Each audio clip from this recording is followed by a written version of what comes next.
Ken slumped onto his bed, letting out a deep sigh.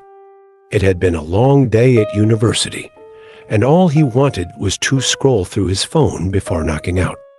As he lazily swiped through his notifications, a message popped up from his friend, Ryan. Pass this message to 30 people in the next hour, or you'll die in 10 days. This is no joke. A boy named Daniel ignored this message and was found dead exactly 10 days later. His eyes were missing, and his mouth was stretched into a grotesque grin. Don't be like Daniel. Send this now. Ken snorted. Seriously, Ryan? He muttered to himself. He was sure his friend was just messing with him. Chain messages had been around for ages, and nobody actually believed them anymore. With an eye roll, he locked his phone and tossed it onto his nightstand. But what Ken didn't realize was that the message wasn't from Ryan. Day 1. Ken woke up groggily, the blaring sound of his alarm piercing through his sleep. As he got ready for his morning classes, he glanced at himself in the mirror. His reflection looked off for a brief second. It seemed like his reflection lingered even after he had moved. It was subtle, almost imperceptible, but enough to make his stomach twist uncomfortably. Damn, I need more sleep, he murmured, shaking his head and heading out. Later that night, he returned home exhausted and collapsed onto his bed. As he turned off his lamp, he caught a glimpse of something in the mirror, something shifting just out of view. He bolted upright, turning the light back on, but the reflection was normal, or so he thought. Day 3. That evening, Ken was lying in bed, watching videos on his phone when his screen suddenly went black. A second later, his phone buzzed with an incoming call from an unknown number. He hesitated before answering. Hello, silence. Then a faint whisper. 10 days. Ken's blood ran cold.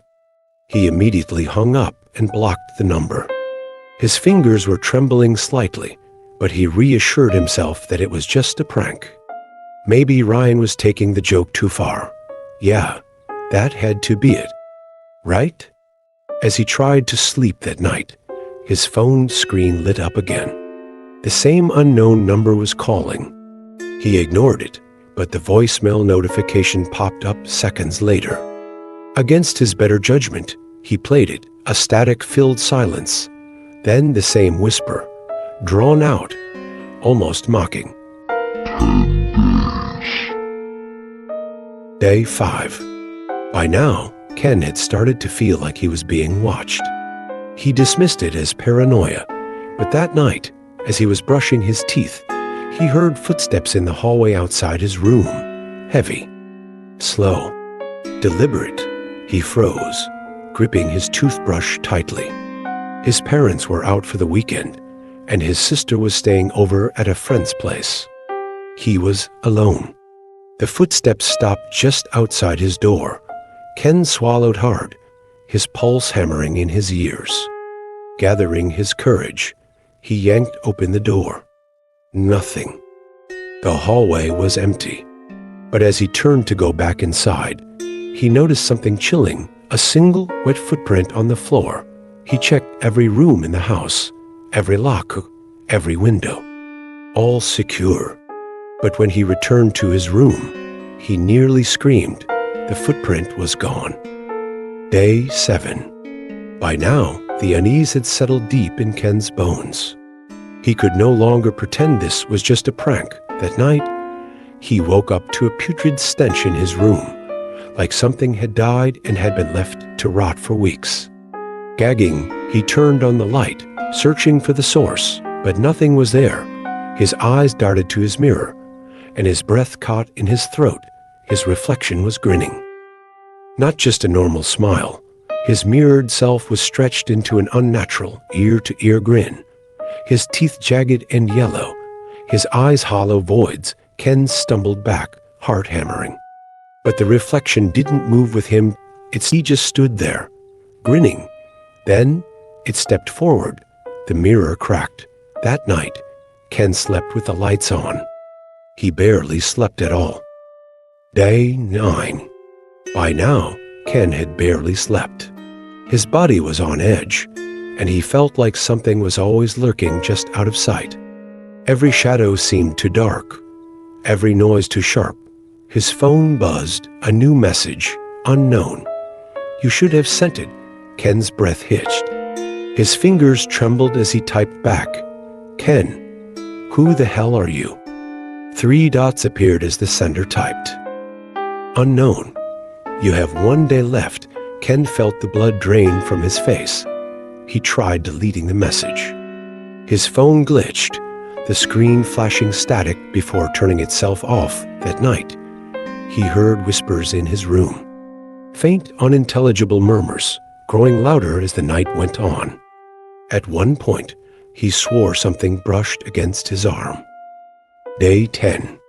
Ken locked himself in his room. He had tried everything, sending the message to random numbers, deleting the original text, even smashing his phone in desperation. Nothing worked. As the clock struck midnight, the temperature in the room plummeted. His lights flickered before going out completely. Then he heard it. A voice, low and distorted, whispering from the darkness. Time's up. A cold hand clamped over his mouth, and the last thing Ken saw was his own reflection in the shattered mirror, grinning wildly, as if reveling in his fear. The next morning, Ken was found in his room, his body twisted at an unnatural angle. His eyes were missing, and his mouth was stretched into a grotesque grin, just like Daniel and his phone. His broken, shattered phone had one unread message. Ken, pass this message to 30 people in the next hour, or you will die in 10 days. Miles away, Lucy sat in her dimly lit bedroom, scrolling through her messages. A new one popped up from an unknown number. Ken, pass this message to 30 people in the next hour, or you will die in 10 days, she frowned. Ugh, another stupid chain message with a dismissive laugh. She tossed her phone onto her bed, rolling her eyes. She didn't notice her reflection in the mirror. It was already grinning. Lucy started experiencing strange occurrences. Objects moved on their own. Whispers echoed in the dark corners of her room, and her phone screen flickered randomly. Then, on the second night, she received a call from an unknown number. A whisper breathed through the speaker. 10 days. Lucy froze, her heart racing. She tried to shake it off as a prank, but deep down, she knew something was terribly wrong. By the 5th day, Lucy could feel something watching her. Shadows loomed closer, her reflection seemed delayed, and the whispers became relentless. Then, a new message arrived, unknown. You should have sent it. Panic consumed her. She now understood this wasn't a joke, and time was running out.